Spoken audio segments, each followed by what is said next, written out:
Hello and welcome back. Right, so last week we showed you highlighting the Morghast bone on the Zandri dust, and this week we're going to do the green. So this was originally Straken Green, so I'm going to highlight it. You have to excuse the old crappy brush, I'm just using a crap brush for doing this. So yeah, so this was originally Straken Green, and we're going to highlight with Straken Green. Although Straken Green might be a little bit light, but you know, if you want to use a different colour, then obviously something that's a little not so bright, then go ahead.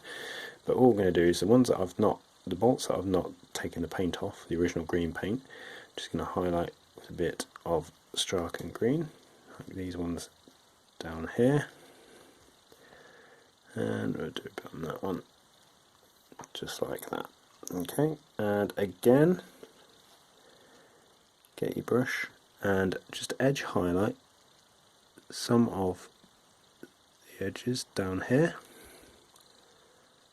and just down there and along the edges. I'm having to do this one-handed. Usually I'd hold this and just kind of have more control over my brush, but yeah, it's proven difficult. So yeah, you just do that. Maybe just get a bit in there. But you soon build up a nice little picture of the model you're going to get. So yeah. So as always, hope you enjoyed. Very short video, but if you did like it, then as always, like and subscribe. And I'll be back next week to show you what I do on battle damage and chipping. And this is not using paints. So yeah, cheers.